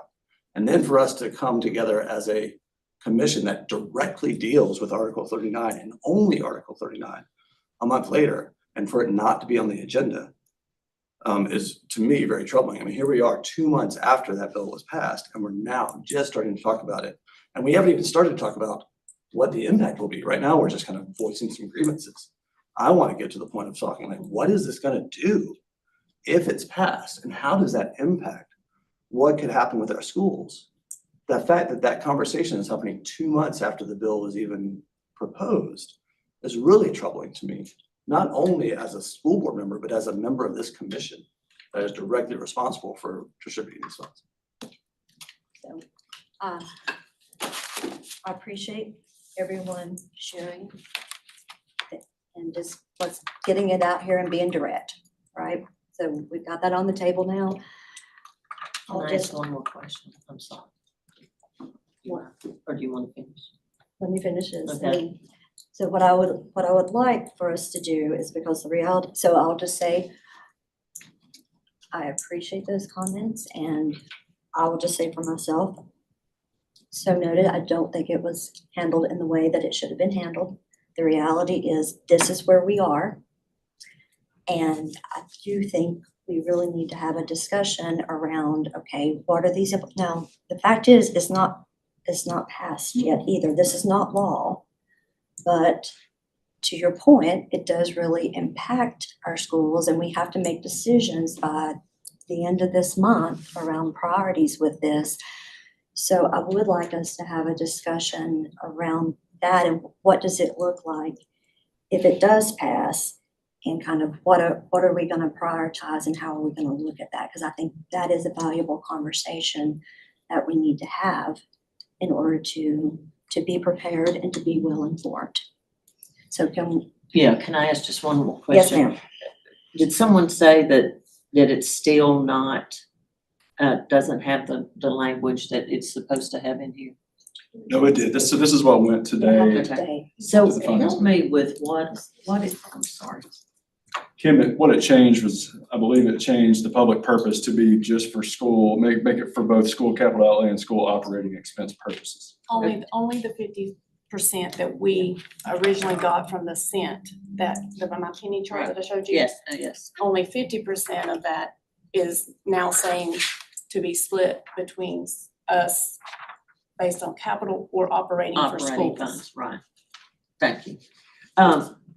What is made technical changes to the session laws governing the, So that was, tell me what that means. yeah, I went and asked too, because I saw Thank that, I saw that today and I was curious, so I did go and ask our staff.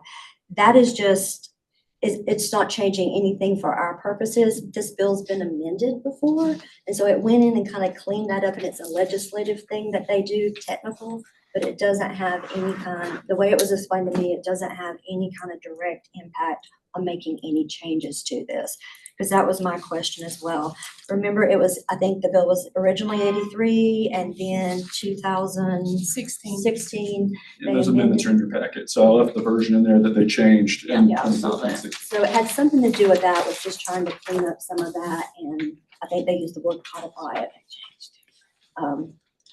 So yeah, it doesn't change anything for the extent and purposes of what we're doing. It's just that now, if this should pass, right, if it should pass, that 50% can be used for school operating as well, where before it could not, it was only school capital. So that is the change potential. You're welcome. So with that, then, my question to both the schools, should this pass, and we're having to look at, it's like you've got your priorities, and then of those priorities, is it just basically really taking your 1, 2, 3, like in that way, and looking at it in that manner, if we're not going to have the typical funding that we have done in the past for this? And I also, let me just throw this out, because I'm curious to hear from you, like the reality with this, the county, like you're all aware, you've sat in on our budget meetings, right? Some of you, know the reality of what's going on here, right?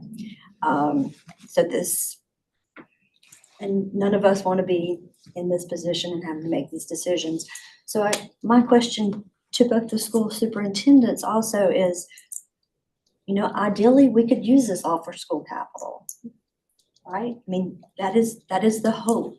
That is what we would all like to do, I'm sure.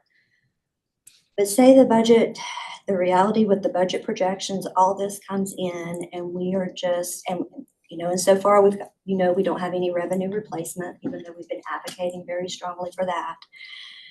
And we're having to make hard decisions with our county budget. And so my question is, would you want us to have a little flexibility to be able to help out with operating if we were put in a really difficult situation? And that's that's the reality of where we are. And I just crunched some numbers, you know, if the $10 million is all that's allocated for the upcoming year, you know, after, let's say 85-15% for each school system. And then this then becomes money we have to share with charters if it's used for operations. That, and then only gives us $1.25 million to spend and have to decide, like, are we gonna use this for capital? Are we gonna use this for operations? You know, we really have to go back to the drawing board and decide, you know, what are we gonna value more? Cause all the cuts we're proposing in our budget for next year are personnel cuts, 100%. So trying to figure out, you know, do we fix stairs and critical infrastructure and chillers, or do we keep staff? So, I mean, how do you put a value on that? And so let me just ask a clarifying question here. So you're saying like, say with these funds, we were able to do some capital, like that is just like typical, but you're saying that if we were needing to use some for operations, you're saying that then some of that has to go to the charter schools, is what you're, okay. Yeah. And what did you say? I'm sorry, I missed the bottom line part. You said, so after giving money to charter schools, we would have how much? Asheville City would get about 1.25 million. Oh, you were using that 10. You were using 85-15. Yeah, I did Just have keep in questions mind about for that. us, if any of it's used for operating, almost 13% goes to charter schools, so you're really impacting. 15% for us. Yeah, it's more for them, 15. 13 for us, 15 for them, that you're. For operating and capital team? No. Just operating. I just want to It's clarify that, you Just know. operational, so Okay. it's taking away that much of a percentage of the dollar that you could use towards schools, towards our public schools, that is gone. Thank you. It doesn't help to move it to operation in the long run. Because we'll lose so much of it. Thank you.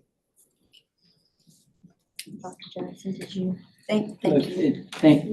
Thank you for the question, Madam Chair. I appreciate it. It's Solomon's choice, right? Because we need the capital projects. We're so far behind on it. We also understand that our children and families are in an incredibly vulnerable situation, 6 months past the storm.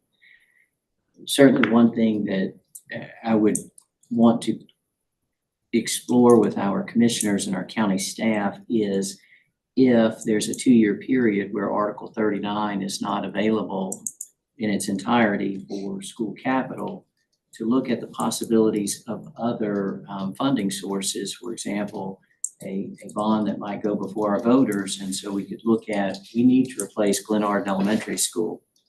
Perhaps that's a bond that would go before the voters. And my understanding is that goes in big years or even years, and there's work that has to be done to make that happen. And so if what we're looking at is 2 years without this particular funding dedicated to school capital, so we're 2 years further along in the degradation of all the projects that Ronnie and we shared with you, Clark shared with you, then if there's opportunities to approach it through a school bond or something that our voters would have the opportunity to say grace over, that potentially could be roofing projects. It could be our front office reconfiguration, so we're impacting schools across the county and in the city. And so I would just suggest that if it looks like that's the way we're going, that we broaden our view and look at maybe some ways to move forward that we maybe haven't looked at recently. And when you're talking about bonds, you're talking about like a general obligation bond? on Yes, ballot. ma'am, and I would certainly Ballot defer to initiative. the finance staff and the county staff to determine the best way forward, but general obligation bonds is what I have experience with in previous districts in getting schools built. And so, you know, the phased approach works when you've got Article 39 money coming in every year, which is why we've been able to do what we've done. But if that's not available for 2 years, W.D. Williams is in the middle of the project, and Glenarden is another day worse. So, but I thank you very much for the question, and I agree with Dr. Furman. We would have to, if that's where we go, then we would have to sit down and make Solomon's choice and then come back with a recommendation. And I know our staff will continue running numbers. They're not ready to give us some kind of breakdown on these different options at this time, but at the next meeting, y'all, so this is one thing for us to think. Do we have any specific questions from the financials that you want to ask Matt and his team so that they could have that ready for us next time? Is there anything? And if you think of something when you leave this meeting, like Well, I might do. I would like to know what scenarios he's running before the meeting, so that we could be prepared and have open discussion around what it looks like and what he's thinking. For us to be able to plan and prepare better than what has happened so far. And, So you know, noted. going to the point of your question, just priority 1 through 21 of ours and y'all's priority, I'm sure you would want a minute to think about it instead of trying to do it in this setting. It would be better to understand, what are we thinking about? Are we thinking about nothing, 1 million, 10 million, 20 million, anything in between? So we can, maybe we go to a further phase, we go to 2BB and just to keep, because in reality, a lot of these projects will just come to a screeching halt, which will have definite implications. Okay, because Matt did give us a good heads up last year that this would be a small project year. So if it is a small project year, then even though we prioritize these other projects, if they're all large projects, we're gonna have to move down the list and do others. And then, like you said, where does that go when you have to kick that can down the road on what was really a higher priority, higher cost project? Okay. I want to say that Buncombe County Schools has worked so hard at everything we go to do, and it just feels that we have nothing left to really work to clean up or align any differently than what we have tried really hard to do. And so it has been a real struggle to get hit with this on top of the 4 million and everything else that has been taken. Thank you, Tina. Because bottom line is it takes it from kids, and that's why I'm do what I do. It has been a struggle for everybody. Asheville City, I'm sure Asheville City and Buncombe County. So the request is if we can get whatever y'all are running the different financials, as soon as we can get that, Tina, like to both of our schools, so that they are able to look, because I think I really wish we were not here. Yes. Right, I think we can all agree on that. The reality is this is where we are right now, so I think we have to have our eyes wide open and be able to look at all of this so that y'all have the time to think about that, so that you, to your point, that you can look at those different priorities, so that we can make the best informed decisions that we can. And I guess we need to find, the reality is this hasn't been voted on, so we'll go back and see if there's, the staff will work with our staff to try to find out some options around that. But we do need to be prepared in case it does pass as a reality. Is there a timing expectation of when it's gonna be passed? Well, that's what I'm not sure. That's why I was like, we're gonna have to ask. I don't know. Yeah, and Amanda, do watching you my know? emails from our lobbyists, it says the bill was scheduled for Senate rules tomorrow at 9:30, and then after the rules, there's one more, and then the Senate floor, if it passes Senate rules in the morning. Okay, and that'd be the Senate side, and then it would have to go to the House before it. Correct. Yes, ma'am. Matt, I just have a clarifying question. This time last year, I remember talking intensively about the difference between debt and pay-go and the implications moving forward. And we talked about, we kind of hashed it out when we discussed the need for the track field house versus the softball field house that was approved last year. And so because knowing that and sharing the deficit that you have already shared, I just want clarification when you ask us priority versus our priority list that we presented today or operational. Is that this year's priority, or are we, because of the debt versus pay-go, are we also discussing the 25 fiscal year approved projects? Knowing that the scope of work for Hall Fletcher is happening just selfish reasons, like I have that happening right now, and trying to get that going and communicating with that school community. Is that in danger? Is there anything I need to know about that? Are you talking about the projects we already approved? Yes, ma'am.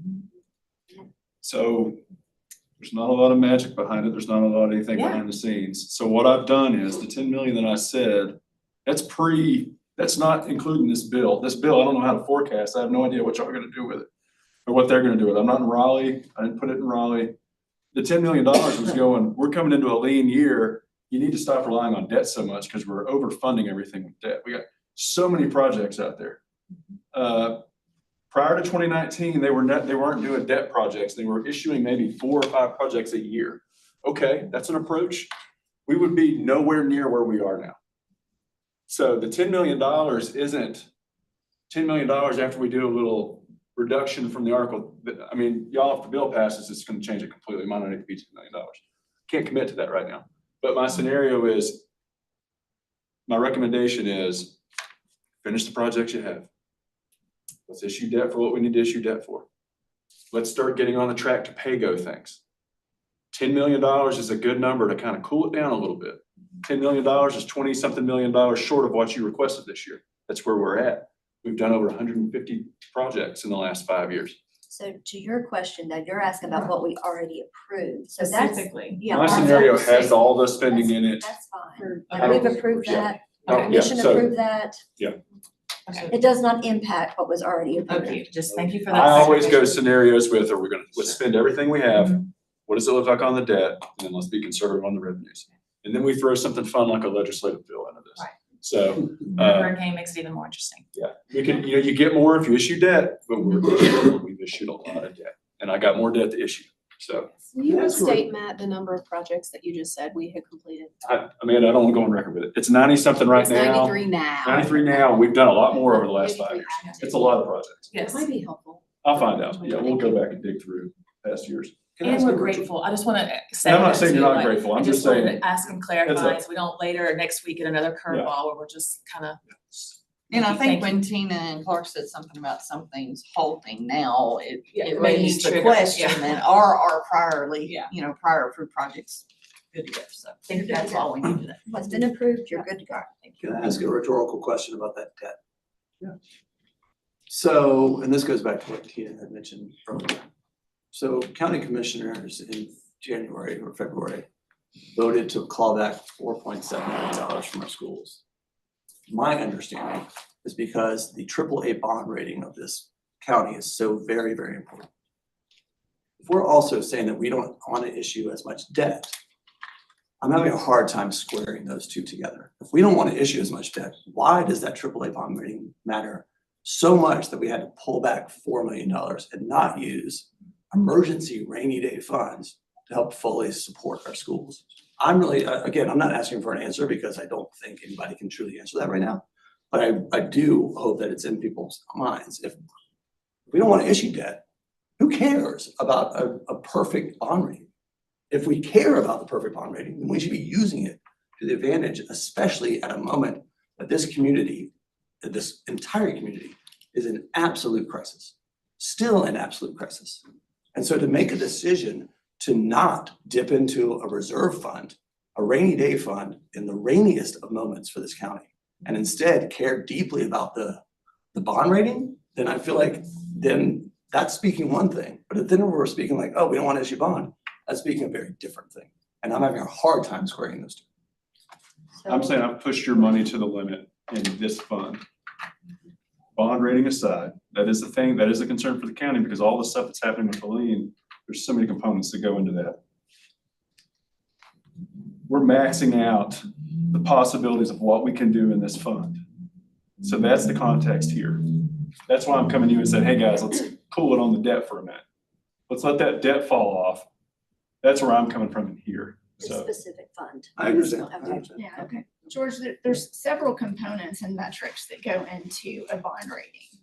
But when we keep it into the context of how it impacts this fund, think of all of the active projects that we have going on, the prior projects that we've already approved, but we haven't yet issued debt for, right? So I think on 50-something million. Matt's slide said that we have another 57, 58 million. Right.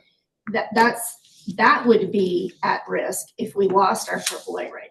If we lost our rating, that remaining 58 million would go to market to be issued at a higher cost of Sure. capital. So think of Understood. that Yep. 1 year that we used as an example that I was trying to call out for FY 26, for this fund, the total debt service was like 24 million, and I think 7 million of that was interest. Sure. So think of same amount of bonds, same amount of projects going to work for your schools. That interest is just gonna continue going up, meaning you still have this restricted source of revenue, your Article 39. And if we lost that bond rating or were to be downgraded, you get even less money to go repair schools. That's so many factors in play. So your rainy day fund, our fund balance, is a huge metric. And as we continue to see that fund balance amount go down, it's gonna go down another amount this year. So it went down last year for the total governmental for all of Buncombe County. It's gonna go down, it's gonna take another hit this year. So we have to continue monitoring that, because we don't issue debt just for school capital, but for all of those things. And so really kind of looking at very long term, because once we get downgraded, just because those metrics return to healthy measures, you don't earn it back just because you replenish fund balance in 5 years. There's no guarantee. And if we continue to issue debt every other year, we're not held to that. We could issue debt every year. But the more you issue, the more it's going to hit those metrics. Sure. The more you deplete your fund balance, it's going to hit those metrics. So we're already at that balance where we're already at fund balance policy level. That's a huge focus for your rating agencies and your bondholders, for people that are considering buying your bonds. It really, whether it's done in a time of disaster and they understand or not, your investors don't have that emotional tie to us. They don't care if it was, they want to know they're investing, are they going to make money? Are you at credit fault? Are you at risk? Right. And so you've got a lot of things at play. And so just from a fiscal sustainability perspective, whether it's for the whole county's fund, because the rating agent, the credit rating applies to all of the funds under our umbrella, we want to continue to deploy those tax dollars, whether it's a property tax dollar or a sales tax dollar, back to our community, whether it's for just public purpose, whether it's school. We want to be able to invest back into our community. And the more interest we're paying is less investment back, right? So that's where our focus is to just ensure that we're continuing to make sure that all of those puzzle pieces work to maximize what we're allowed to do and make those tax dollars just go as far as we possibly can. Understood. So that's why we continue to say it, and it's a balance, whether we issue debt, we leverage debt. The new school that they're referring to, that is a perfect example of when the best case scenario is to leverage bonds, because it would take so long to actually capture that much cash to cash fund a new school. That's a perfect example. Now, cash funding new roofs and stuff, that's a perfect example of why you would want to pay go or cash fund those, right? So you think of that long list of those priority A or high priority projects, and the ones that are really high dollar amounts, those would be good leverage of debt, right? Try to cash fund all of those smaller amounts, individually smaller amounts. Even if you had to do like 5 this year, 5 next year, you're able to get more for your dollar, right? And so that's where we're trying to find this balance to ensure that we're meeting the needs, we're getting the schools, protecting your infrastructure. Those assets cost a lot of money. Look at how much it costs to rebuild a school, completely reconstruct a school versus just maintain it, right? So it's like trying to do as much as we can and find that balance, because taking care of your assets is really important. You don't want to have to rebuild them in 10 years if you would have just maintained them and they weren't needed to be rebuilt for 2025, right? Yes, no, totally. It's juggling a whole lot of things all at the same time. Can I ask a question about the bill? The way that it's worded now, if it were to pass, how and who makes the decision about what goes to capital versus what goes to operating? It doesn't say 50-50. It just says it could be used for both. So how does that, does anybody know how that would be determined? I'm not sure that it spells it out, but I think. Go ahead. I would say that we could still make a recommendation to the board, right? And then it is the Board of Commissioners' decision, just like in all reality, it always is. You know, we always make a recommendation, it goes to the full board, and then they vote on it. So that's my understanding. Yes, Is that and the yours? recommendations, of course, then come from each of the school districts in terms of your preference. As to how you would like to utilize it, comes to this committee and then to the full board as part of our budget approval process. So this committee, superintendents can make recommendations and the commissioners decide. Okay, thank you. And that's how every commission and board Yeah, operates. that makes sense. Can I ask one more question? One more question, and then we're gonna We're gonna- wrap this up because we are after Overtime. 5 and I know folks have to Okay, do other just real things. quick. So I'm looking back at the fund balance in, since 2019. So if we were down to $16 million in the fund balance, was our bond rating a AAA then? I mean, why does it have to be? That's just for this fund, that's not the just for this. county.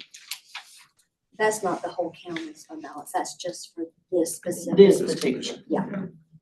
Okay. Yeah. Okay. All right, thank you. So I'm sorry, Yeah. I just want to make sure in response to that, so it sounds like with the legislation, the way it's written, the money would go directly to the county commissioners as opposed to, as it says, directly to the commission.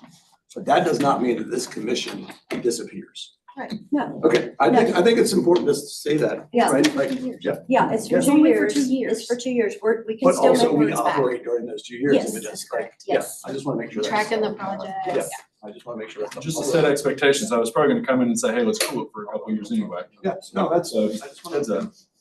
Kim, we've done a lot over the last. I didn't while. hear you. I was just gonna say, just in reality, Over here talking. in reality, before Raleigh, I was gonna say, hey, maybe let's slow it down a little bit for a couple of years and let some things fall off.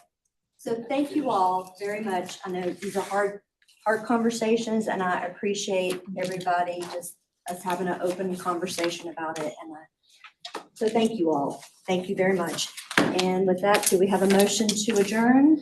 So moved. Second? Okay.